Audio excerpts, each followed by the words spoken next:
Welcome to Make It, a new weekly show where we'll be talking to photographers of all different styles to get into their heads and understand their creative approach. I'm Josh, your host. This week, we're going to be talking with Lindsay Adler, a fantastic fashion and portrait photographer from Manhattan, New York. Let's go have a chat with Lindsay.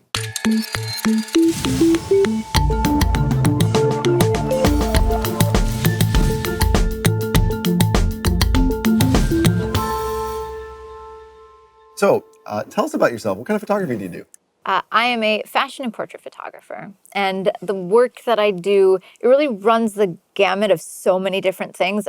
Some days I'm shooting maybe a model portfolio, other days it's a campaign for a jewelry designer, and then other days it's like a high fashion looking maternity session. Like it actually really does cover a wide range. So I try to use style to hold those together. So how did you get into that? I mean, how did you get into this wide range of photography? So I'm lucky because I figured out what I wanted to do way before most people do. So I kind of decided it was photography when I was 15. Wow. Like at 15, I'm like, I'm going to do this. And so I figured out that as a high school student, which I was at the time, that I could do high school senior portraits. So I did high school senior portraits, and I did engagement sessions and weddings and families, and I did a little bit of everything because I wanted to be a professional. So that's kind of That's what you do as a professional. You shoot all the things. Or at least that's what I thought.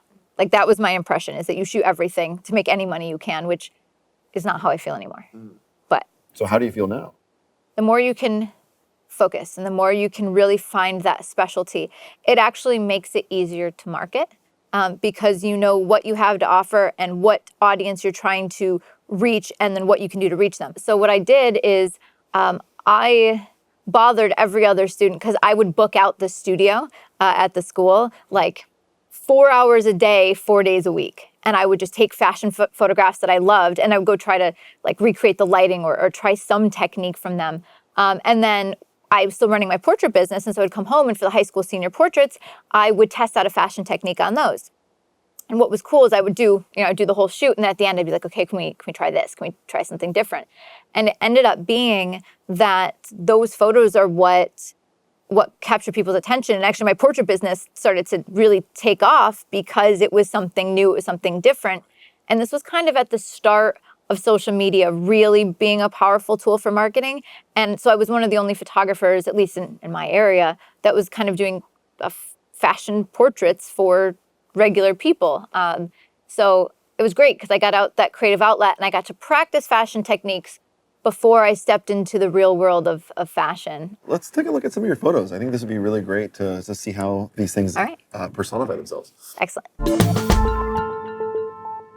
I started my business in 2000 and just 2000. 2000 is when I started my business. So the picture on the left is a holiday card I took for this couple in 2004. So this is 4 years into shooting and really trying to educate myself.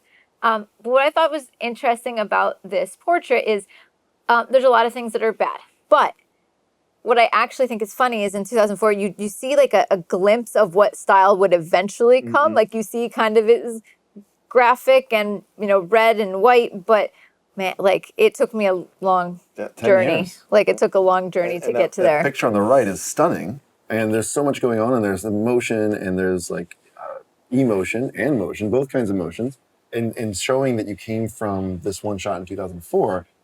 I mean, that is a very amazing leap that you've taken, and it's great, but it's also, and one of the things that we like to say as photographers is the only difference between a good photographer and a bad photographer is that the good photographer only shows you their good stuff. And I shoot a ton. Like I'm not a person that takes a few frames. So some of my photo friends, I've seen them shoot and they shoot very methodically, which is great to think about how you're shooting. But I'm a very active shooter. Like I love to catch the moment and the hair flip and I shoot a ton.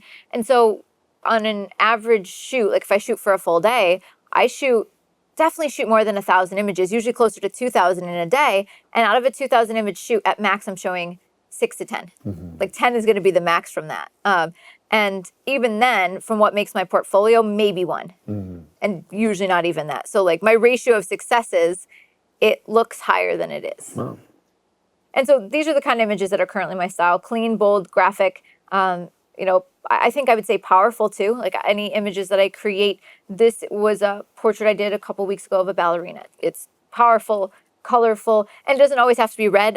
Red is a personal project that I explored because I wanted to see like that was in my favorite images, so why it was. But it's movement, but it's power, and it can be on location or in the studio. So these are the images that I think of when I think of what are my style and what's my vision. Okay, so right now I just published my 5th book on posing. And so the book's actually, it's called Techniques to Flatter Everyone because I feel like people think it's a mystery. And they think that like maybe just photographing skinny people is easy. But to make a really slender person look curvy, that's a challenge. Or to make a curvy person's curves look best, that's a challenge. But I don't look at people and say like, oh, you're this body type, I must do this pose. When you understand how posing works, then you know that like the tricks you can do to bring out the best in that person. So here's an example. And I think this girl was a very new model, like wanted to get into modeling. And she went to a model agency that had a curves board. And she had been told, we don't want to book you because a lot of curves people model underwear and no one wants to see you in lingerie. And so she basically said, the heck with that person. And she hired me because she wanted me to help build images that she knew she could make. And I love this shoot. And what I love is I love that it's powerful. Like it looks powerful. She's gorgeous. And you don't have to make someone look skinny to look good. And so it's angles in it, but it's also like, I think it's a lot of the fact that she's owning it. Like, I love that. Yeah. She looks amazing. And so again, like, and we're doing curve shoots, like turning it into art instead of what I think a lot of curve shoots have been. So I think it's going beyond just thinking that it's all in camera, but sometimes it's the prep before, and sometimes it's doing the hair and makeup. So when they're there, they feel themselves, they feel the moment, they're owning it. Because if they're insecure, if they're not comfortable, because a lot of photographers have photographed them in a way where they don't look good. If they've had that experience, you see it. So that's why when I do shoots, it's an experience, because it's the experience gets them in that moment. And then I'm excited for them and I can't wait to show them the images and we're looking at it. Besides just like, okay, I took a couple pictures and right. So it's cool. All right. So I travel all around the world. I teach photographers everywhere. And you definitely hear the people that say like, oh, I can't do that because, and usually it's money related or like where they live or whatever. And so this avant-garde headpiece, this really creative headpiece is, it's made out of IKEA placemats. And it's a bunch of IKEA placemats. These were actually spray painted and then they're fastened together with hairpins. For some of the shots, it was on her head, and then other shots, it was on her shoulders wrapped around. And that's one of my favorite images I've taken recently. And it's, good on me? I think it works great with your hair. Perfect. So I'll be the next model? I think this is a must. Okay, very good. I like the way this is going. Okay, good. And then here's another example. So this picture was actually a project that I did where I was teaching photographers creative studio lighting. And I have this one too, right? Yeah.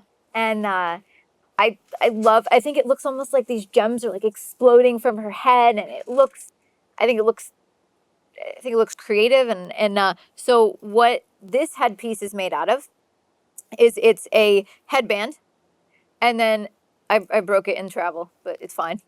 Okay, there you go. Yes, excellent. It's a headband, and then all of these are zip ties. Like these are just black zip ties, and then super glue of gems from a craft shop.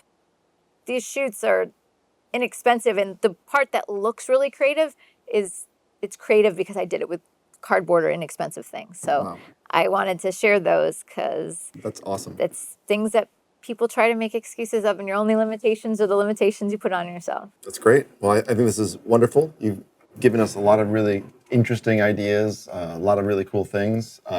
Really, really excited. Thank you again for sharing all of these photos and all the things that you've done. And thank you very much for joining us. We're had a great time chatting with Lindsay Adler, and come back next week. We'll be talking with another photographer, and see you later.